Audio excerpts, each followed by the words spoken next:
So guys welcome back to my YouTube channel. कल हमारा इसका फर्स्ट डे था जिसमें कि मैंने आपको सोल्यूशन, टाइप ऑफ सोल्यूशन क्या होता है, यहाँ पर कुछ इंपॉर्टेंट टर्म्स को डिस्कस करा था।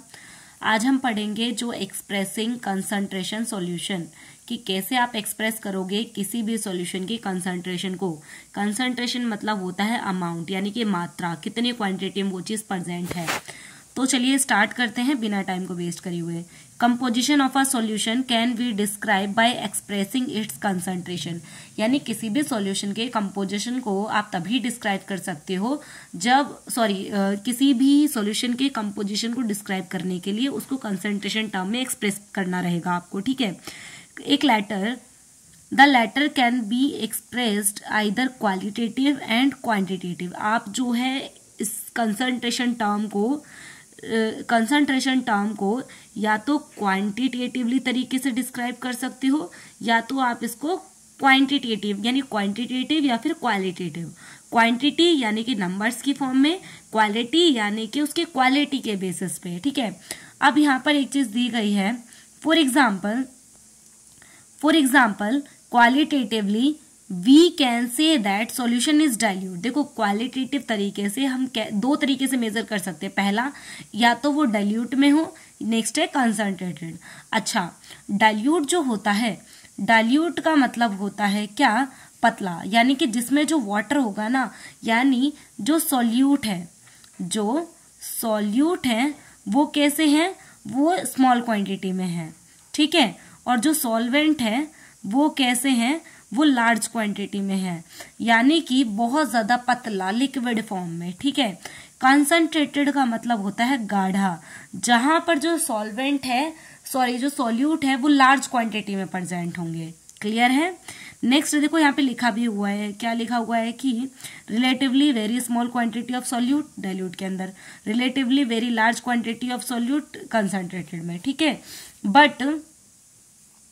But in the real life, this kind of description can add to lot confusion. पर अगर हम रियल लाइफ में देखें तो अगर हम इसको कंसंट्रेटेड और डाइल्यूट की फॉर्म में अगर देखें, यानी कि अगर हम इसको क्वालिटेटिव बेस पे अगर डिस्क्राइब करें तो बहुत ज्यादा कंफ्यूजन क्रिएट हो जाएगी। इसी वजह से हमें जरूरत पड़ती है कि हम उसको क्वांटिटेटिव बेसिस पे सॉल्यूशन को डिस्क्राइब करें, right. There are several ways to which can describe concentration of solution quantitatively, यानी कि अगर हमें किसी सॉल्यूशन की कंसंट्रेशन को डिस्क्राइब करना है तो बहुत सारे तरीके हैं यहाँ पर, जिसमें से एक है क्वांटिटेटिव तरीका, ठीक है। क्वांटिटेटिवली हम इसको डिस्क्राइब करेंगे। तो सबसे फर्स्ट यहाँ पे आपको दे रखा है, यहाँ पे क्या दे रखा है, मास परसेंटेज। सबसे पहले मास परसेंटेज एक्चुअली होता है, एक सेकेंड,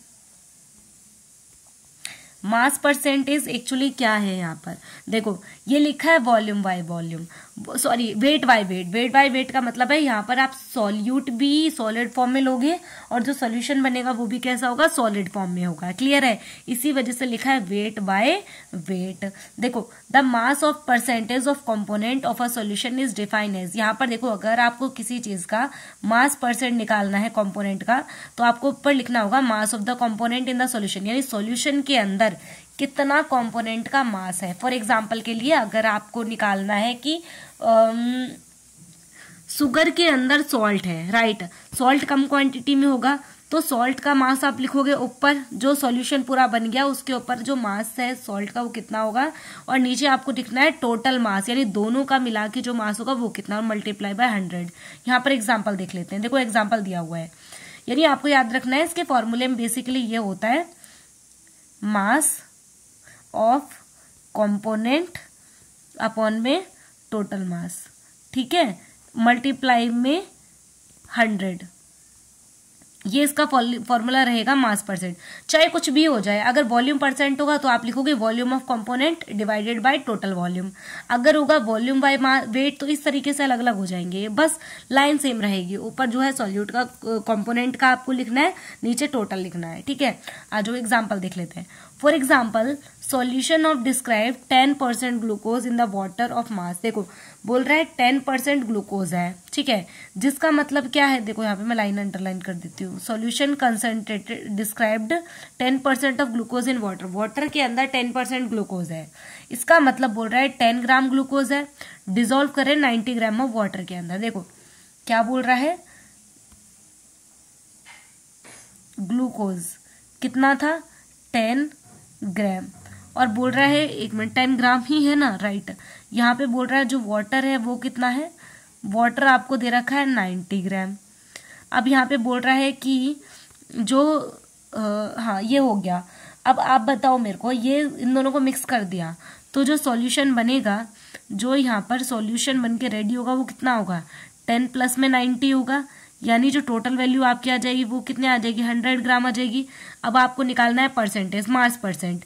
पहले हम निकाल रहे हैं मास परसेंट ऑफ ग्लूकोज, ग्लूकोज का निकाल रहे हैं, तो फॉर्मूला क्या होगा, मास ऑफ कंपोनेंट, यानी ग्लूकोज का मास कितना था 10 ग्राम था, डिवाइडेड यहाँ पर उसके बाद सॉल्यूशन का निकला है, सॉल्यूशन का कितना है 100 है, 0 से 0, और ये कितना आ जाएगा आपका, सॉरी 100, एक मिनट यहाँ पर मिस्टेक हो गई है, ग्लूकोज। देखो फॉर्मूला क्या था, mass of component, mass of component कितना है 10 डिवाइडेड बाय सॉल्यूशन का कितना था 100, क्योंकि दोनों को मिला के जो हमने वैल्यू लिखी थी यहाँ पे 100 आई थी सॉल्यूशन की। देन इसके बाद मल्टीप्लाई बाय क्या था 100 था। जब आप इसको सॉल्व करोगे तो क्या आएगा, ये 10 से 10 नहीं, यहाँ पर ये से ये कैंसिल आउट और बचा कितना 10, यानी जो 10% वैल्यू होगी किसकी होगी, ग्लूकोज की। अब आपको निकालना है मास परसेंटेज ऑफ वाटर, किसका निकालना है, मास परसेंट वाटर, यानी H2O का निकालना है। तो H2O का कंपोनेंट का मास आपको सबसे ऊपर लिखना पड़ेगा, तो वाटर का कितना है 90 है, ठीक है, डिवाइडेड बाय सॉल्यूशन कितना था 100 था, मल्टीप्लाई बाय 100 आपको लिखना ही है क्योंकि परसेंट निकाल रहे हैं। जब आप इसको सॉल्व करेंगे तो क्या आएगा, 100 से 100 कैंसिल आउट हो जाएगा, क्या है 90, और क्या आ जाएगा 90%, यानी जो वाटर है उसका मास कितना है 90%, और जो आपका ग्लूकोज है उसका मास कितना है 10% है, ठीक है। ये इस तरीके से हो जाएगा। बाकी इसके नीचे एक और एग्जांपल दे रखा है, आप इसको ट्राई कर लेना। इसके बाद क्या है, वॉल्यूम परसेंटेज। वॉल्यूम परसेंटेज में आपको कुछ नहीं करना, same volume percent of component में वॉल्यूम ऑफ कंपोनेंट, नीचे total volume of the solution multiply by 100, same है बिल्कुल, ठीक है। नेक्स्ट पेज पे चलते हैं। यहाँ पर देखो एग्जांपल भी दे रखा है, क्या बोल रहा है कि ये मैंने आपको कल भी बताया था, इथेनॉल और वाटर का जो सॉल्यूशन होता है वो सॉल्यूशन लिक्विड फॉर्म में होता है, ठीक है। ये लिक्विड वाला था, ठीक है। चलो 10% of ethanol solution in water means 10 ml of ethanol dissolve of water, total volume of 100 ml। देखो बोल रहा है कि जो इथेनॉल है वो कितना है 10 ml है, तो बोल रहा है जो टोटल जो वो बन गया ना, बोल रहा है जो टोटल जो आपका सॉल्यूशन बना वो कितना बन गया 100 ml। अब बोल रहा है कि वाटर कितना है, यहाँ पर वाटर कितना होगा, अगर आप टोटल में से इथेनॉल को माइनस कर दोगे तो आपका आंसर क्या आ जाएगा 90 आ जाएगा, यानी 90 ml जो है आपका वो क्या है यहाँ पर वाटर है। अब क्या है यहाँ पर आप वॉल्यूम परसेंट नहीं निकाल सकते, volume percent of ethanol volume percent of water दोनों हो जाएगा, तो इस तरीके से आपको सॉल्व आउट कर लेना है। यहाँ पर एक इंपॉर्टेंट टर्म दे रखे उसको ध्यान से देख लेते हैं, क्या है कि solution containing liquid are commonly express in this unit. देखो ये हो गया है हमारा, देखो फॉर एग्जांपल यहाँ पर एक चीज है, इसको देखो जरा, 35% सॉल्यूशन ऑफ इथाइलिन ग्लाइकोल, जो 35% सॉल्यूशन होगा किसका, इथाइलिन ग्लाइकोल का, वो एज अ एंटी फ्रीज की तरीके से उसका यूज करते हैं, ठीक है। यानी 35% सॉल्यूशन ऑफ इथाइलिन ग्लाइकोल उसको एज अ एंटी फ्रीज के तरीके से यूज करते हैं, कहाँ पर, कार के अंदर कूलिंग इंजन के लिए, यानी इंजन को ठंडा करने के लिए इसका यूज करते हैं। ध्यान रखना है, एमसीक्यू में भी दिख सकता है आपको या वन लाइनर में। 35% सॉल्यूशन ऑफ इथाइलिन ग्लाइकोल जो कि क्या है एंटी फ्रीज के तरीके से यूज करते हैं, कार को ठंडा रखने के लिए। इसकी जो कंसंट्रेशन है this mass by volume percent, तो मास बाय वॉल्यूम परसेंट में क्या करना होगा, ऊपर देखो क्या लिखा है, पहले मास है, इसका मतलब जो फॉर्मूला होगा वो क्या होगा, मास ऑफ द कंपोनेंट, नीचे क्या लिखा है वॉल्यूम परसेंट यानी वॉल्यूम ऑफ द सॉल्यूशन। इस तरीके से मैं यहाँ लिख देती हूँ इसको, देखो क्या लिखा था, मास बाय वॉल्यूम लिखा था ना, तो इसलिए इसका फॉर्मूला हो जाएगा mass of component divided by volume, total volume of the solution, right, multiply by 100। इस तरीके से इसका फॉर्मूला होगा और यहाँ पे वैल्यू पुटअप करके आप सॉल्व आउट कर सकते हैं। और इसका यूज कौन करते हैं, देखो यहाँ पे लिखा है कि another unit which is commonly use in medicine, जिसका यूज बेसिकली कहाँ पर करते हैं, मेडिसिन में इसका यूज करते हैं या फार्मेसी में इसका यूज करते हैं। किसका, मास बाय वॉल्यूम परसेंट का, कभी भी आ जाए मास बाय वॉल्यूम परसेंट का यूज कहाँ करते हैं, ये कॉमनली मेडिसिन में या फार्मेसी में इसका यूज करते हैं, ठीक है, जिसको बेसिकली डिसॉल्व किया जाता है 100 ml ऑफ सोल्यूशन के अंदर। नेक्स्ट है पार्ट पर मिलियन।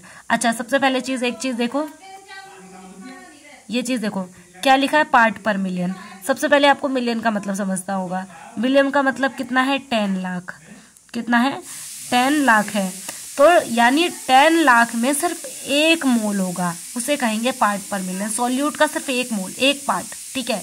अच्छा, when a solute is present in trace quantity, यानी कि जहां पर सॉल्यूट प्रेजेंट हो very very very less quantity में, ठीक है। सॉल्वेंट तो बहुत ज्यादा है पर सॉल्यूट क्या है, बहुत कम है।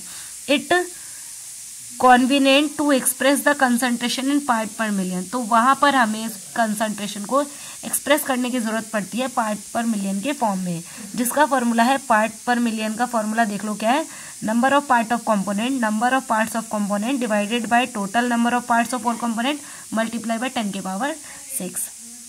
यहाँ पर इसके कुछ पार्ट दे रखे हैं, आप इसको पढ़ लेना है, देख लेना है क्या है। चलो आगे क्या है, मोल फ्रैक्शन। अच्छा, मोल फ्रैक्शन क्या है, मोल फ्रैक्शन का use, mole fraction commonly use symbol for mole fraction x, जो इसका सिंबल है मोल फ्रैक्शन का वो क्या है, एक्स है। इसको जीटा या ईटा भी कहा जाता है। And subscript use in the right side of x denoted of the component. इसके जो राइट साइड में जो चीजें होती हैं वो कंपोनेंट को डिनोट करती हैं। जैसे कि मान लो ऐसे लिखा हुआ है एक्स वाटर, इसका मतलब क्या हो गया, आप वाटर का नंबर ऑफ मोल निकाल रहे हैं। अगर लिखा है एक्स और यहाँ पे लिखा है NaCl, यानी आप सॉल्ट का नंबर ऑफ मोल्स सॉल्ट का मोल फ्रैक्शन निकाल रहे हैं, ठीक है। तो इस तरीके से दे रखा है। फॉर्मूला क्या है इसका, मोल फ्रैक्शन ऑफ कंपोनेंट। देखो तो लिखना कैसे होगा, number of moles of component, जिसका निकालना है उसका ऊपर लिखोगे, नीचे total number of moles of all component. अच्छा, अब यहाँ पर मोल फ्रैक्शन का फॉर्मूला तो ये हो गया। अब नंबर ऑफ मोल्स कैसे निकालते हैं उसका फॉर्मूला देखो, जो नंबर ऑफ मोल्स होते हैं, नंबर ऑफ मोल्स निकालने का फॉर्मूला होता है गिवन मास, यानी जो मास है वो कितना है, गिवन मास अपॉन में मॉलिक्यूलर मास, मॉलिक्यूलर या मोलर मास, ये इसका फॉर्मूला है नंबर ऑफ मोल्स निकालने का। क्लियर है, ये नंबर ऑफ मोल्स का फॉर्मूला है।